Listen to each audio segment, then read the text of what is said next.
back vibe, baby.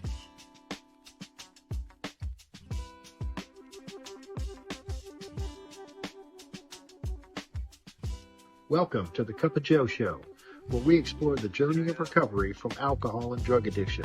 One story, one conversation, and one step at a time. I'm your host, Joe, creating a safe space for honest discussions about the challenges and triumphs of addiction and alcoholism. In each episode, we'll hear inspiring stories and uncover tools that make healing possible. Sobriety is not a one-size-fits-all journey, and you don't have to face it alone. Recovery is possible, and it's worth it. Thank you for joining the Cup of Joe Show. Now let's get started.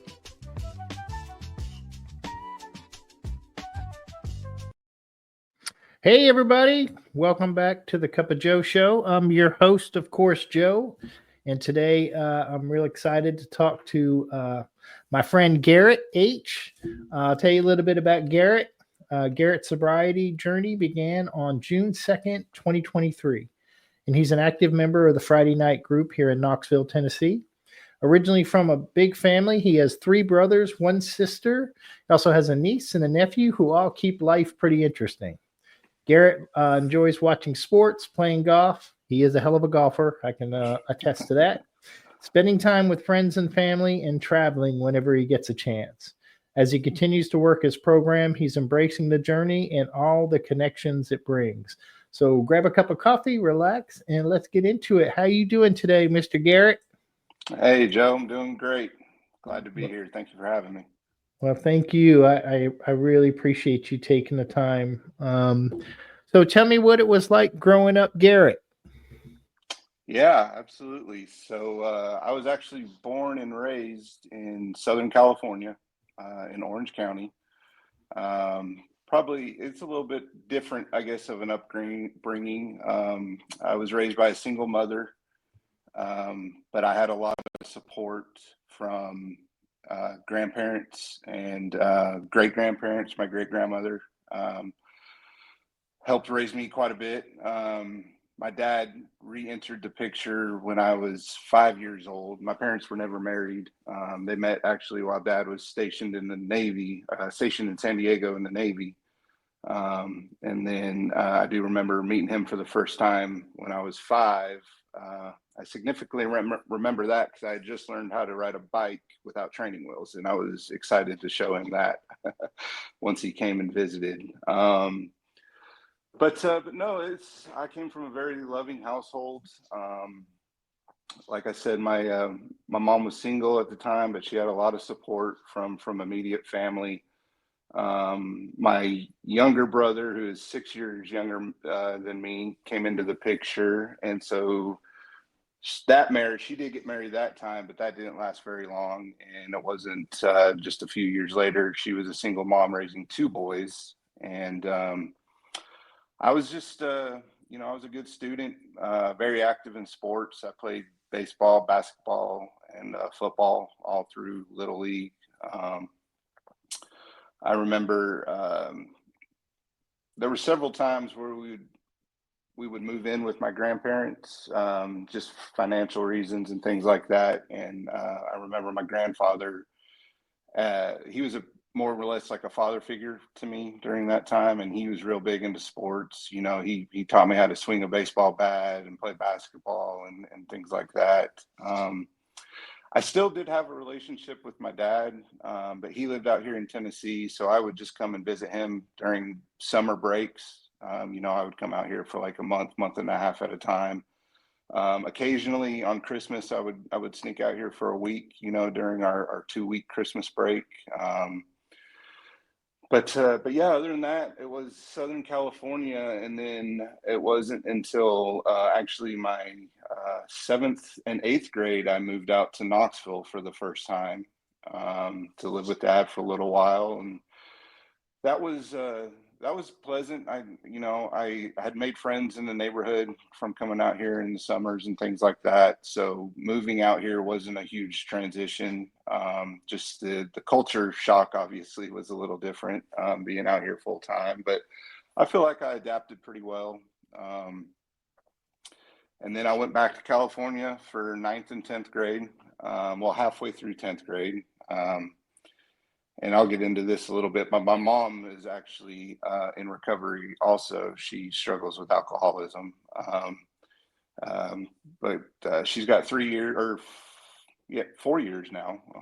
Make sure I get that right. So I only bring that up because halfway through my sophomore year in high school out in California, her addiction was getting the better of her. And so the family kind of stepped in and thought it might be good for me to move back to Tennessee with my dad.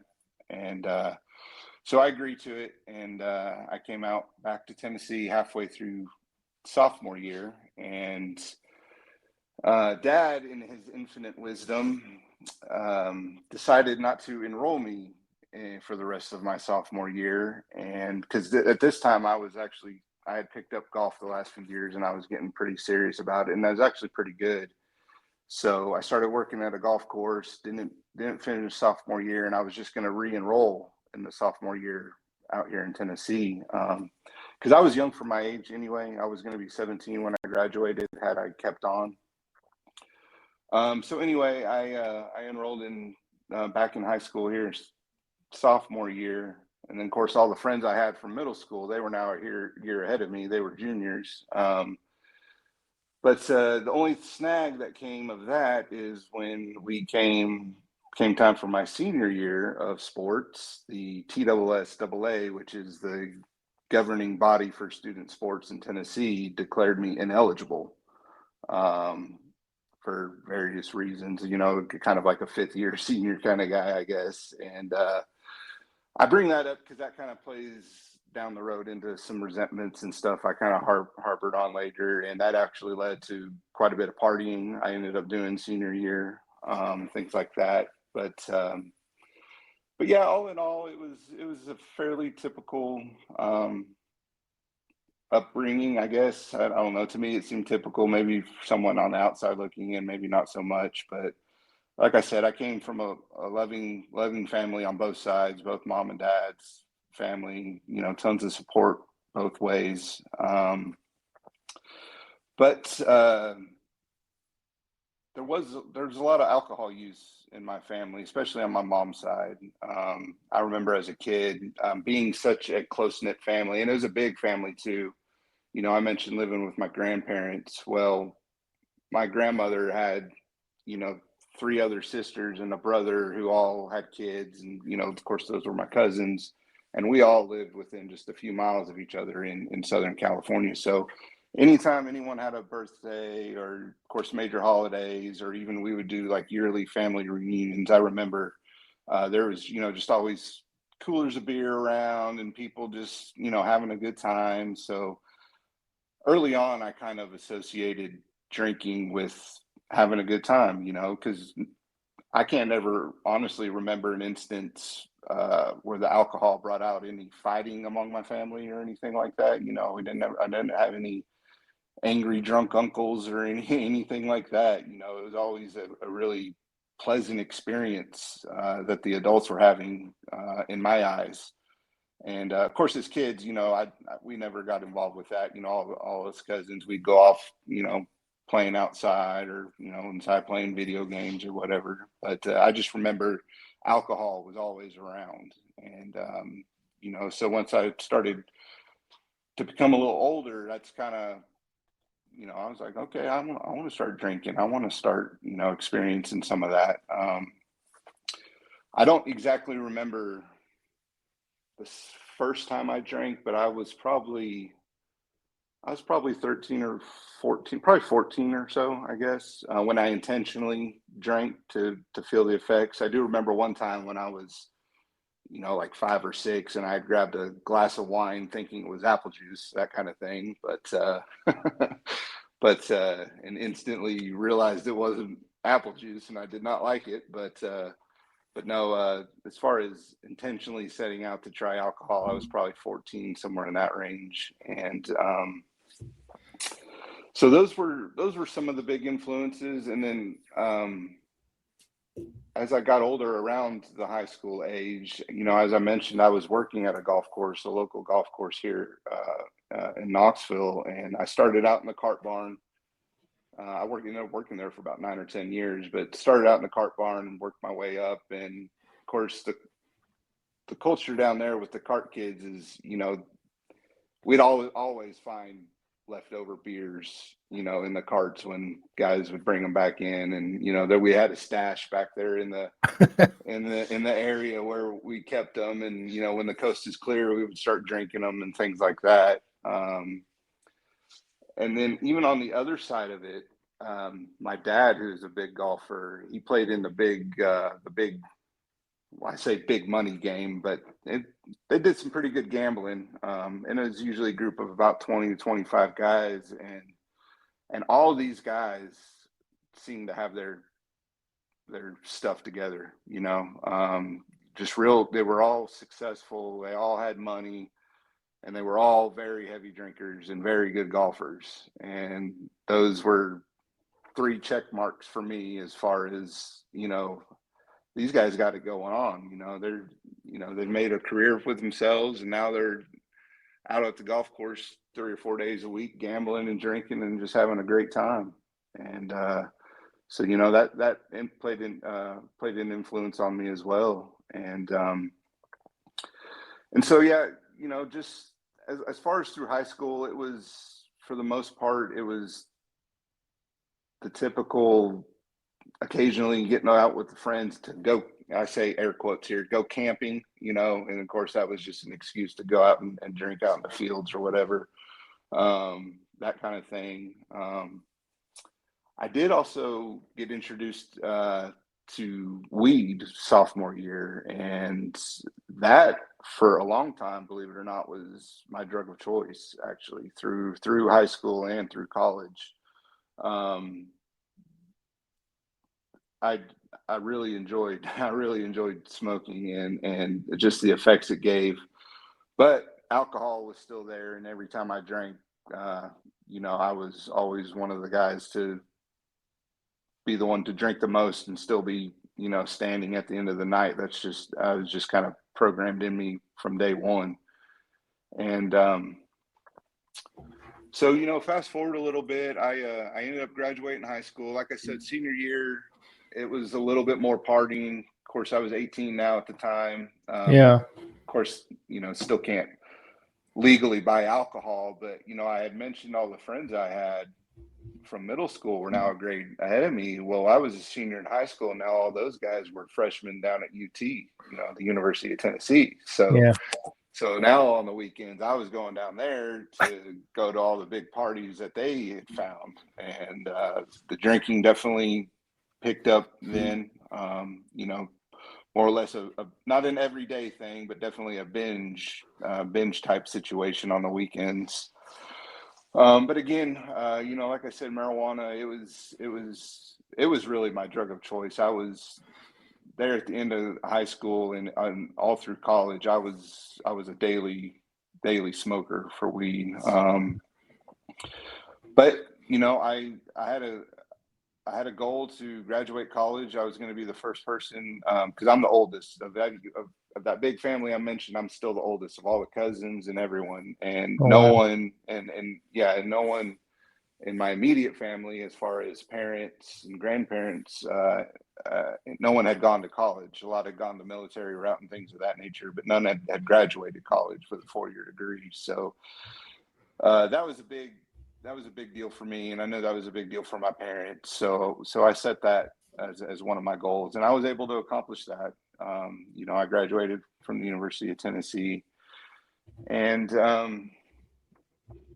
yeah, the whole time, just during those college days, I moved out of high school as soon as I graduated, and I had roommates all through college, but I was living on my own. I was fortunate enough to have, my parents did pay for my college, but as far as the support financially, other than that, was on me. Of course, Dad said I could move back home if I wanted to, but if I was going to live on my own, I was going to be footing the bill.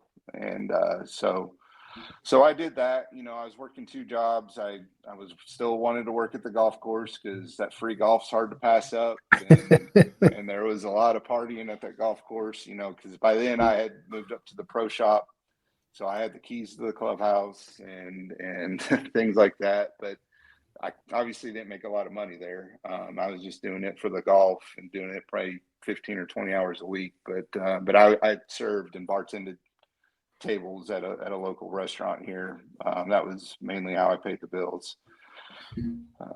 Was there any time that, like, during this, that you might have had consequences, or you might have either thought to yourself or someone might have said, hey, you might want to slow it down or something?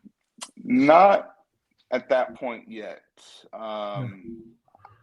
Now, well, let me back up. Looking back on it now, yes, there was probably some red flags and consequences, but at the time I just chalked it up that I was lucky and I dodged a bullet. It was kind of, simple as running my car off the road when I had too much to drink. And luckily I just ran it into a little ditch and didn't even pop the tire. I scuffed up the front quarter panel a little bit, but I got out and drove home. So I thought everything was okay, that kind of thing. There was a time where I got pulled over after drinking from a bar, and I was literally 200 yards from my apartment down there on Weisgarber Road.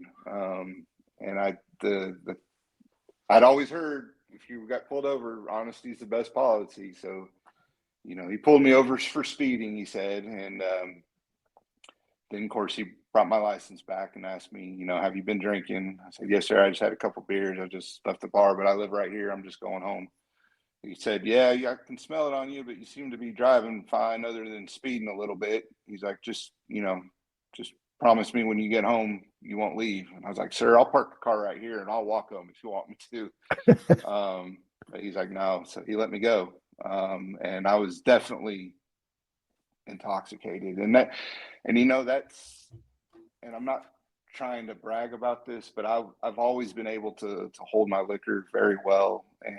And I think that played a part in it. I've always been able to kind of, because like I said, I binge, I was a binge drinker from early on. So I was able to consume a lot and still be able to maintain my composure and things like that, as sad as that is to say. But there was definitely times like that where I was lucky, it just wasn't my time to face any real consequences.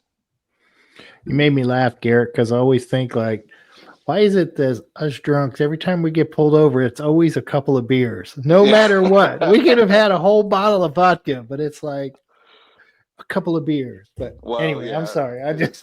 Well, if I was completely honest with him and told him exactly how much I had, or showed him my receipt from the bar, it would have been instantly into the back of the cop car. I promise you. So I figured.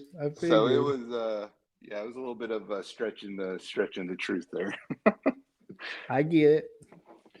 So you graduate and and then you're working at the golf course, and then I guess you start into your professional life. Yeah.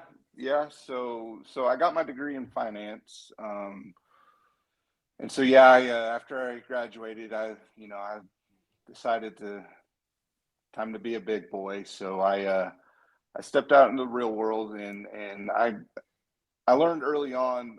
I was always kind of, with a finance degree in mind, I was kind of in the mindset I was going to be, like a financial advisor or investment, big Wall Street investment banker or something like that. But I learned early on, I really should have stayed and got my MBA at the very least, for one, because at least in where we live here in Knoxville, with that type of degree, I found nothing but sales jobs. It was a lot of insurance sales, and I even got into a little bit of mortgage sales. And I'm just not a very good salesman. I'm not, so I didn't enjoy any of those. So I bounced around a little bit those first couple of years. And then it was about 3 years later where I landed the job that I currently have. And it's a complete 180 from the business side of things. I'm in the operations department for in a big industrial company, and I was lucky enough to get this job. And and it's a job I really enjoy. And I knew for me to even potentially have this job, obviously I knew one, I was going to have to take a drug test. So even if I think it was like 3 months before my interview, I stopped smoking. I just wanted to make sure because I knew if I were to get the offer, that it would probably be pretty close behind the interview where I'd probably have to go take a drug screen. So I wanted, I was able to just put down the weed. And so I stopped smoking and I landed this job. But looking back on it now, I can definitely see where when I stopped smoking, my drinking definitely increased, because I was still trying to find that out.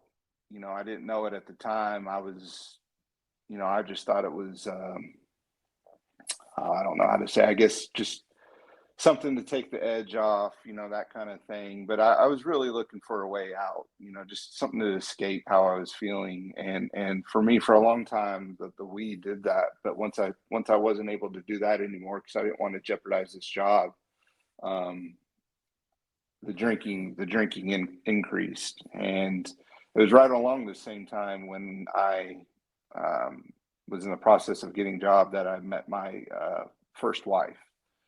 And so I had that going on as well, and she had already had a child from a previous marriage. So now, we were together a few years. We're kind of fast forwarding here. This was 2010 when we met.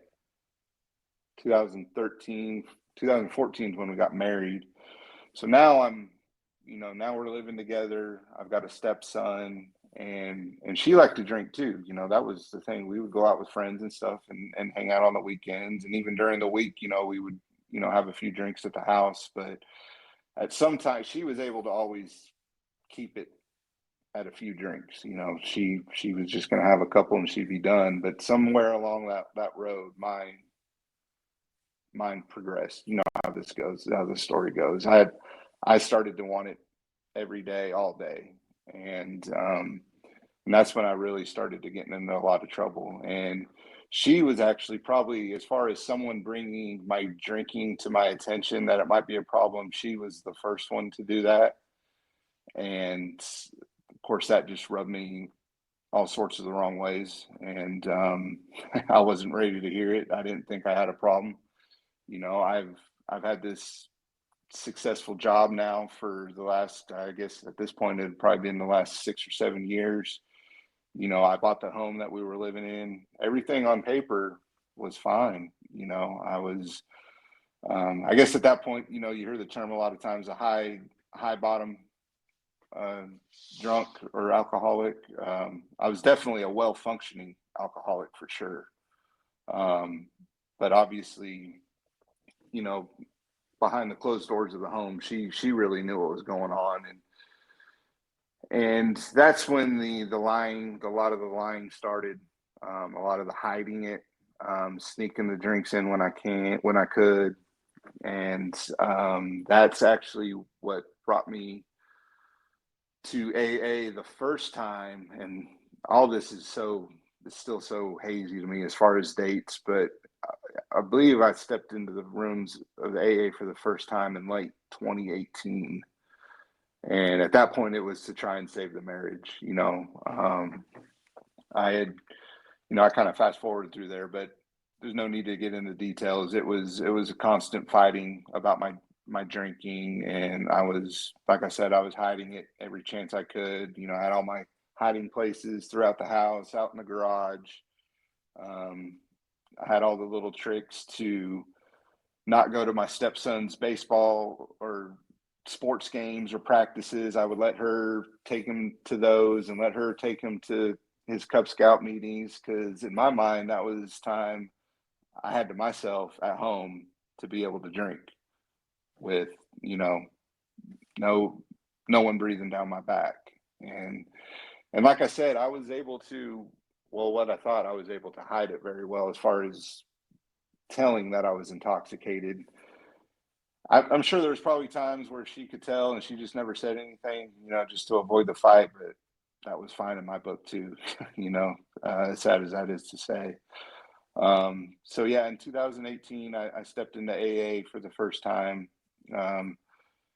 Again, I wasn't doing it for me. I was trying to make her happy and try to save the marriage. And honestly, it wasn't a couple months after that I now used AA as an excuse. I was going to an AA meeting as an excuse to leave and go drink for 2 or 3 hours.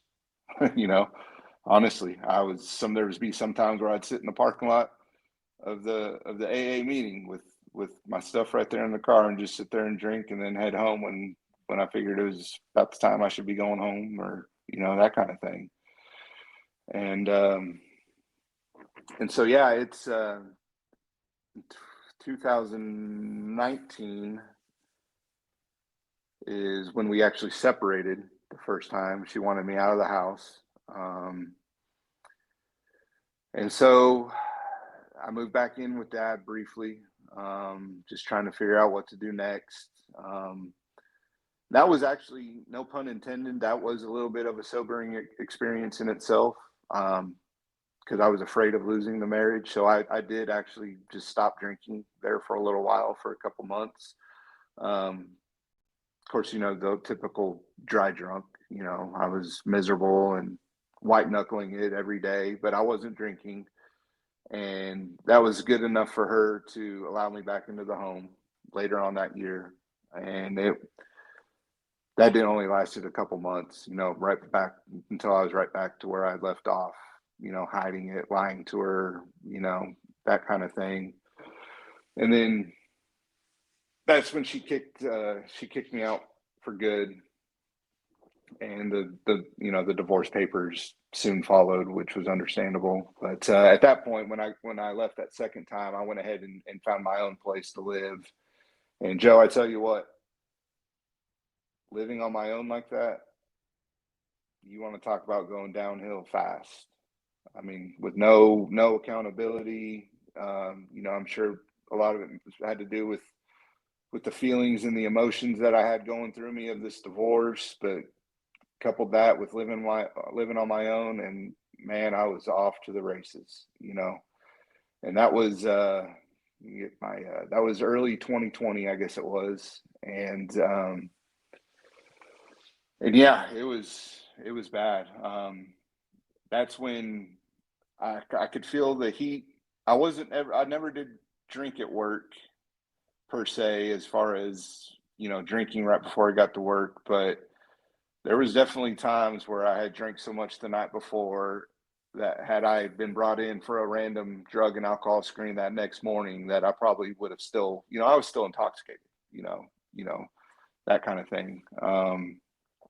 So I could feel the heat, and there were actually a couple coworkers had mentioned to me a few times that, man, you smell, that kind of thing, and just, I'm sure my overall demeanor at work was obvious too. So that is when I checked into rehab for the first time.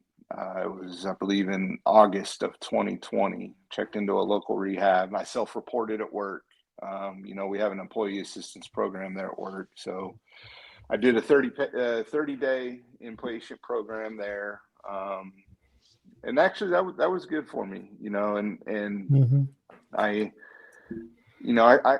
was paying attention. Of course, they really, in the way this treatment program worked, was they really focused on the first 3 steps of our 12 steps. And so I got a really good introduction into that. And when I got out of rehab, 40 days later, I really did try and stay sober, but I just wasn't, I still wanted to kind of do it my way, and Yeah. Garrett's way doesn't work. And so I think I maybe stayed sober for, I think, maybe 6 or 7 months at that point. And then, roll around to 2021, and I decided I could handle it. I had gone that long without drinking. I've got it all figured out. And man, when they say you pick up right where you left off, boy, that's true for me to a T. It wasn't within a week. I was right back to where I was before I checked in. And So almost, no, it wasn't quite a year later. It was, I think, April of 2021. I self-reported it again. I self-reported at work. I said, I got a problem. I'm still drinking. I need to go get checked out. So work, let me go.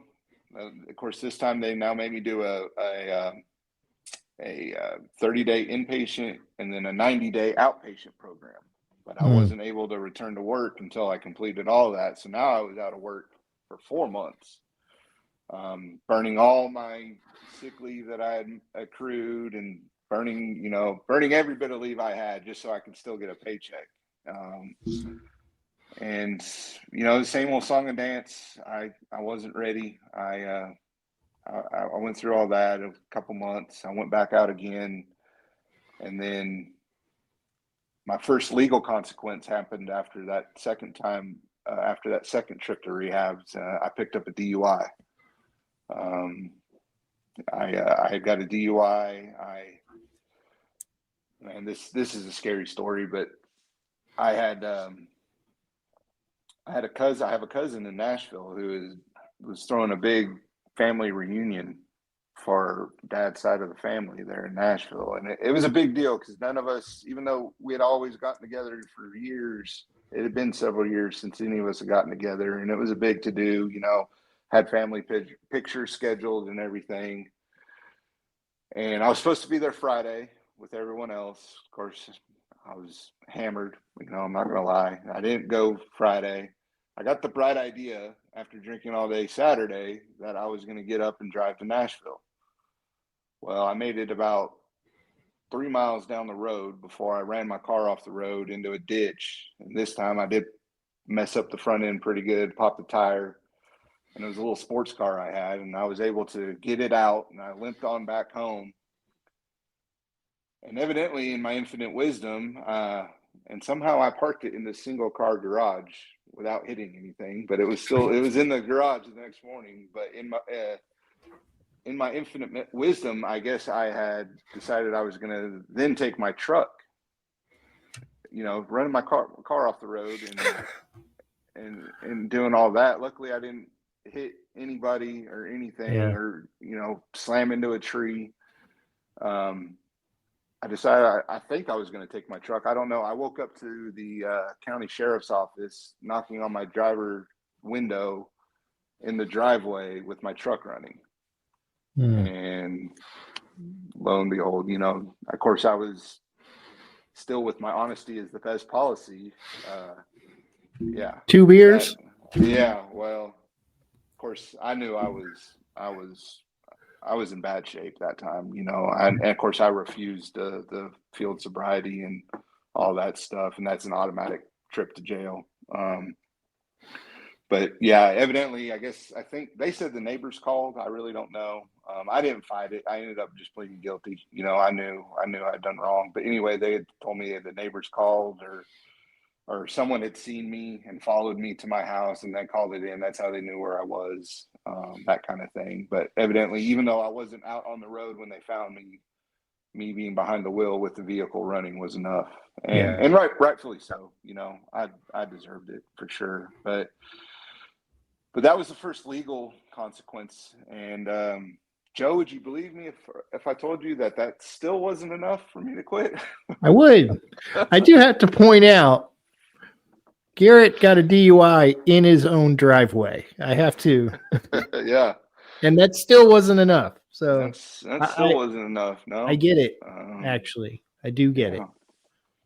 So yeah, we'll just we're getting close to when I came into these rooms this last time back in 2023. But I self-reported after this DUI. Of course, I had to report the DUI at work.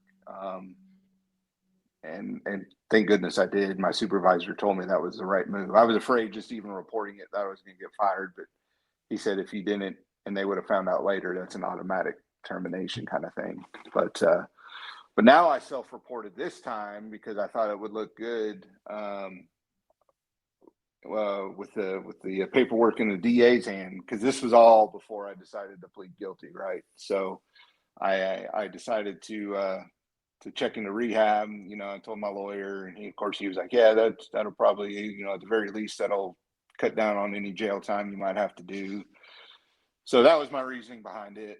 And, you know, not really any intention of, I guess maybe there was some hope that I could maybe stay sober, but it was mainly just to try and minimize the damage I had done legally. You know, if I'm being honest about it. So this time I had gone out to California and done a rehab out there, but it was the same deal where I had to do the 30-day in treatment followed by the 90-day out treatment. So that was another 4 or 5 months out of work. And Joe, I was, of course, that whole time while I'm in treatment, I'm not drinking, just for the accountability reasons. You know, I've got to do, I gotta get back to work, so I got to do this right. You know, so I make it back to work, but I'm still drinking.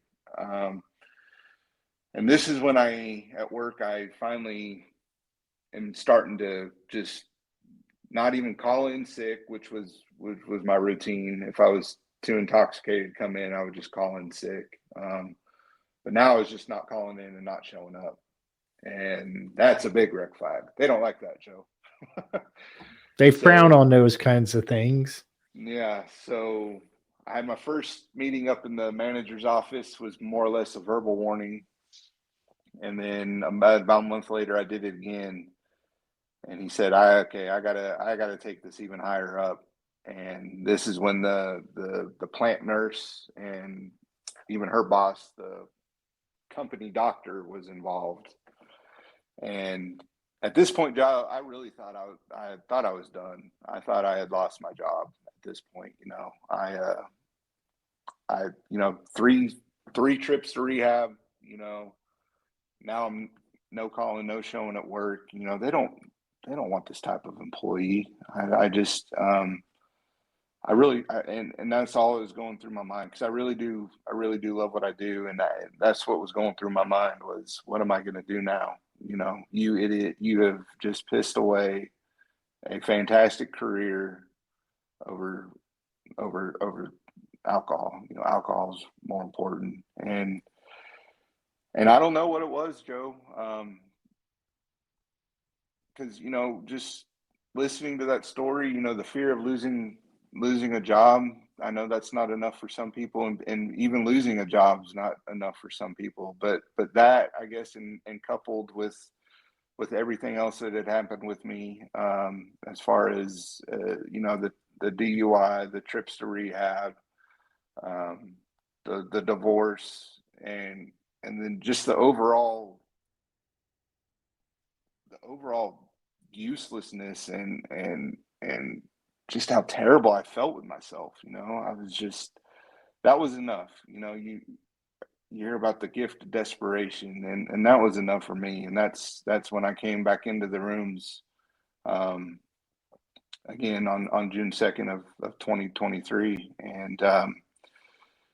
And this time I told myself, you know, I'm going to do whatever it takes, because previous I had kind of tried to blend AA's way with Garrett's way, and that doesn't work. It just does not work. And it's amazing how God puts the right people in your life when you need them the most. Because when I came back into the rooms, I went to an 8:00 meeting here at a local club that I don't, the Park 40 Club.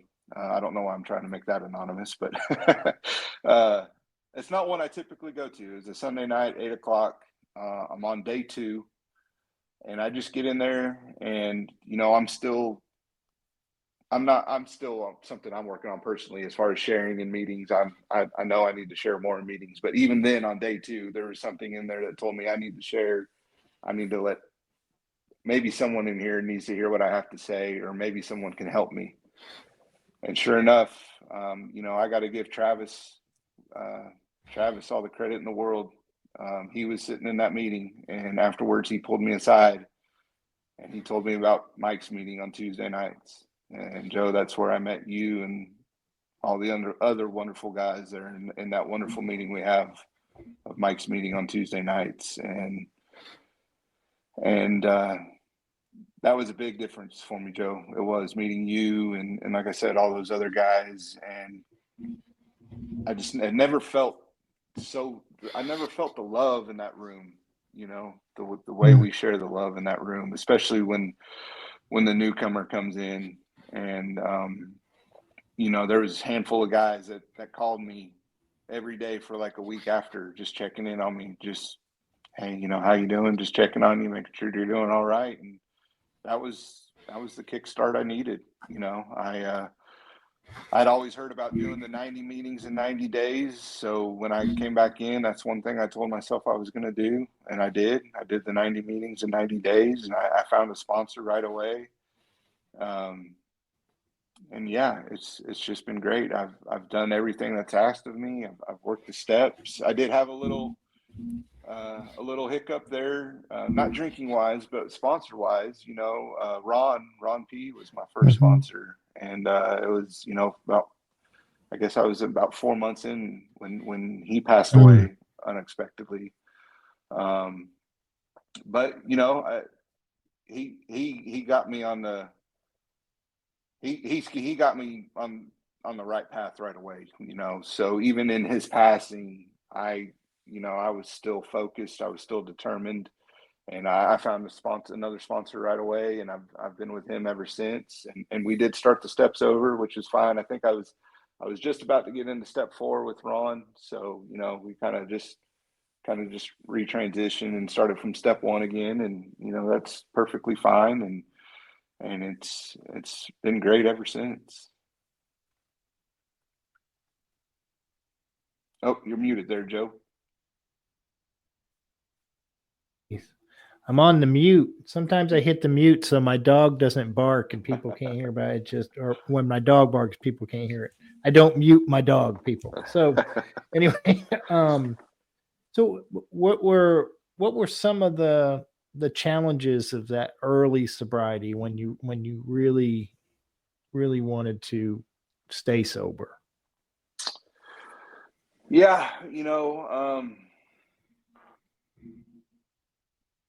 for me, I guess I was it might sound weird to say, but it was kind of just trusting the process.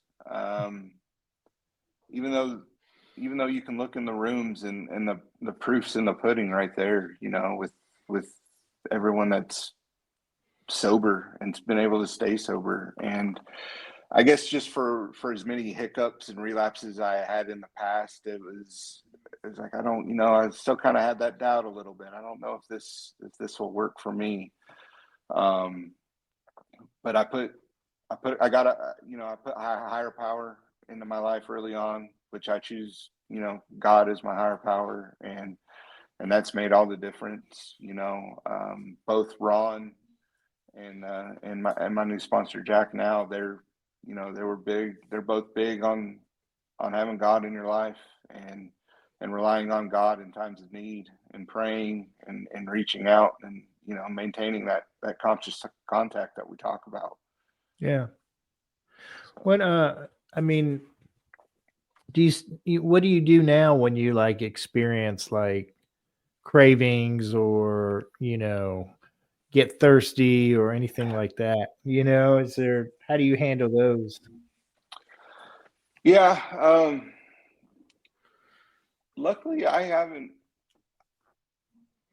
really had any cravings lately. For me, it was the mental obsession for me early on. It was just because I had made it a daily habit for so long,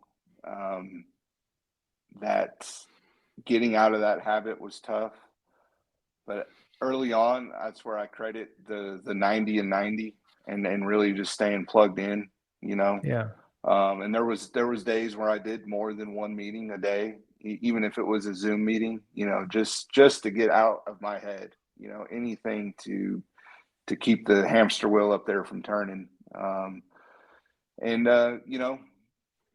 another thing that I'd always struggled with in the past was picking up that telephone. But man, that telephone does wonders. It really does. Yeah. Just even if it's a 5-minute conversation, just being able to talk or having someone being able kind of talk you off that ledge, or just even if you're not even on the ledge, but just kind of feeling a little squirrely maybe, and just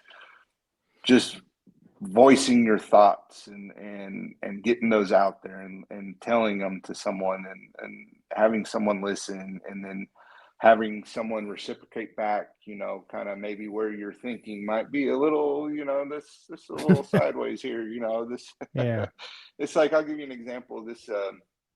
This is back when Ron was still my sponsor, and I think I was like 2 or 3 weeks in, and I was cleaning. I don't know. Somehow I got in my closet, and I found this 2 big handles of vodka that I honestly did not know were there, and I was like, oh boy, here we go. But I went right to the sink and I poured them out, and of course, I called Ron, telling him how proud of myself I was. Ron, look what I did. And he stopped me right there. You think your higher power had anything to do with that? And he got me. Yeah, he probably did. Maybe a little. Yeah, I'd say that was all him and not me, because Yeah. like I said, just 3 or 4 weeks prior to that, that would have been trouble all over again. But Yeah. so that's I brought that up to say, having that other kind of perspective being brought into the equation helped me tremendously. Yeah. It's helpful. I mean, I mean, for me, it's always helpful. I think my old sponsor Mike, he used to say, our thinker is broke. Yeah. And two ways he say it. He said, the stinking thinking, as they call it. That's what we engage in, and then he'd always say, he said, sometimes we're just stuck on stupid. Yeah. And I seem to be stuck there a lot. You're not alone, brother. You're not alone. But that's the cool thing is we have you get people in your life who are kind of on the same journey, moving in the same direction, and I've heard some guys call it, it's like having our own tribe. We are it just it changed my life, and I know it's changed yours too. And so speaking of that, so what are some of the best things that have happened to you since you've been sober, Garrett? Well, just career wise, actually, not only was I able to keep this job that I have, but now 2 years later, I've actually just within the last, I guess it's been about 2 months now, I received a promotion, and was I'm part of a training program where they only hired 15 of us for a new plant they're building, and I think there was close to like 100 that interviewed, and so yeah, by the grace of God, I was able to get that, even with all my hiccups at work. I think I was able to prove myself these last, almost, I guess it's been 19, 20 months now, since I've been sober, that I was able to really show them what I'm capable of. Once I can take alcohol out of the equation, and Yeah. I bought a home last year.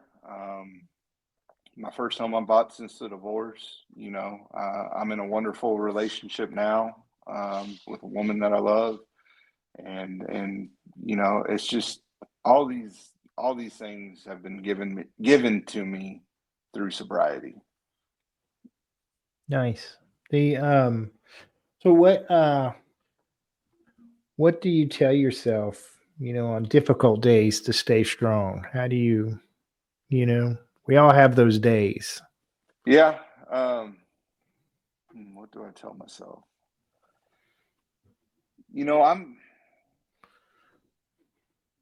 I absolutely love the serenity prayer, and I find myself saying that sometimes, several times a day, and I don't. It's just weird. It's a weird feeling that comes over me that when I say that, it's just it literally is like a weight is being lifted off of me, because a lot of times it's things that I'm I'm trying to be the director again, and I'm trying to control situations, and I'm trying to manipulate how people should act and how things should be done. And if I can just let that go and really follow God's plan for me and give it over to him, I feel a lot better. But then too, if I am having a rough day, I I know I've learned how to cope now without drinking. I used to think drinking was the problem, but drinking was my answer to all the other problems that are going on, because life's going to happen. Yeah. Life is life. We can't avoid it. And there's going to be some unfortunate things that happen to us, while we live life. Yeah. And that's the big thing that AA has taught me, is that there's ways to deal with those circumstances and those feelings and emotions without having to drink to numb the situation and try and forget about it for a little while. Yeah. Yeah. I don't know if that answered your question or not. It did. That was absolutely. And what would you say to someone maybe who's listening, who's out there struggling right now, feeling hopeless? What suggestions would you give to them? Well, I guess first off, I would say you don't have to do this alone, and no one wants you to do it alone.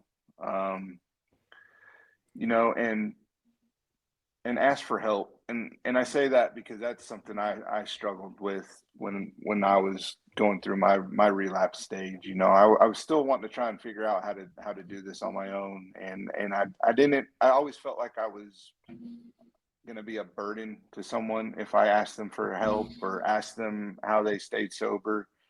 Yeah. And that is just, even with the short amount of time of sobriety that I have now, I just know that is just a complete ass backwards way to think. I want to help a newcomer so bad. I wish they would come up and ask for me for help, and I can only speak from my experience. I wish I didn't have that misdirected perception of AA when I walked in. Even though you hear it from day one. We got to keep this in order to keep it. We have to give it away. Yeah. But for some reason that didn't click with this old thick-headed guy over here. And I was like, they don't want to hear what I have to say. They've probably had it worse than me, and that's just, it's, Yeah. Joe, I've heard you say, and I might be stealing your line here in a minute, but I really like when you say it, is a bottom isn't a place, it's a feeling, and we're all at different bottoms when we come in, Yeah. So. Yeah. No, just remember, any line you hear in AA, we stole it from somebody else. Oh, yeah, that's true. That's true. We are a group full of one-liners, that is for sure. It's very true. Is there anything else that we didn't cover that you want to share? No, I just, I hope hopefully this might reach out to someone that needs to hear it. And this is my first time doing something like this, and I'm, extremely humbled and honored that you would ask me to be a part of it. Even though I'm consider myself, and I am still a newcomer, that hopefully I said something that, someone can take something away from it. Well, I think you absolutely have, and I always think of if we didn't drink today, we're tied for first place. So in some ways, we're all newcomers. Absolutely. And I think your story really talks, kind of shows the progression of what alcoholism addiction can be, and how consequences don't necessarily turn into recovery. We have a lot in common in our stories, and we'll talk about that some other time. But okay. but yeah, I mean, I think you sharing. I really appreciate you sharing your experience, strength, and hope. But and before you go, we've got to do our rapid fire questions. All right. No pressure, Garrett, but there's pressure. No, there's not. So if you are ready, sir. Yes, sir. All right. What is your favorite recovery slogan? Probably let go and let God. What is your least favorite recovery slogan? Probably this too shall pass. And I only say that because, and I've experienced this, some feelings, at least from, again, this is coming from me, for some feelings, I can't just sit around and let them pass. If there's some that are really deep-seated feelings that I got to talk to somebody about. And if I sit around and just think those are going to pass, I'm probably going to drink over them. So I think there can be a little, I don't know, kind of a little bit of a lazy way out with that slogan. That's kind of why I bring that one up. Fair enough. What do you think is your sobriety superpower? Oh, my ability to listen. If you could say one thing to your former self, what would it be? Don't quit before the miracle happens. What song do you play to lift your spirits when you need a boost? I'm not a big music guy. I listen to a lot. If I need a boost, I've been on a kick of throwing on a podcast or a sobercast or something. But I know a good one. I've listened to a few of these, Joe. I'm not going to lie. So I know a couple of these questions. They're a little bit cheat sheet. But you asked for a song. So how about little Otis Redding, Sitting by the Dock of the Bay? That's a nice one. I like that. I do love that song. If you could grant yourself one wish to help with your recovery, what would it be?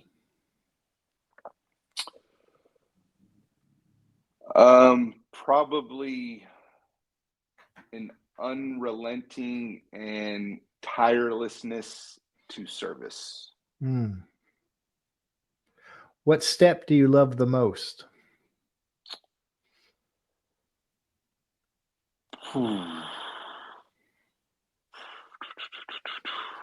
Probably 7.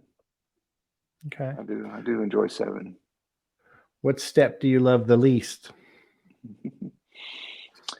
Well, I'll say, how about the one I'm not very good at practicing on a daily basis, and that would be 10. What is one of your favorite movies? Oh, that's a new question, Joe. You tricked me there. One that always comes to mind. Of course, you got to do favorite movies by genre, but one that always pops up, Shawshank Redemption. I like that. Great movie. It's a great movie. And if heaven exists, what would you like to hear God say when you arrive at the pearly gates? Welcome home, son. That's pretty awesome. Thank you so much, Garrett. Awesome. I appreciate you, man. Everyone, a new episode is released every Thursday at noon. You can listen to the show in your favorite podcast apps, Amazon Audio, Apple Podcasts, Podbean, Spotify, YouTube, and others. Just search for The Cup of Joe Show. Don't forget the. Please follow, like, subscribe, and share, because I know someone out there needs to hear what we had to say today. So thank you, Garrett. You're an amazing dude. It's been an honor. Thank you so much. You're welcome, brother. It's just a laid-back vibe, baby. We hope you enjoyed today's Experience, Strength, and Hope. We are so grateful you decided to join us. Please share this episode with someone who might need it. Also, don't forget to like and subscribe. Remember, no matter where you are in your recovery journey, you are not alone. Reach up and reach out to someone. Please do not suffer in silence. Until next time, let's take it 1 minute, 1 hour, and 1 day at a time. Thanks for listening to The Cup of Joe Show.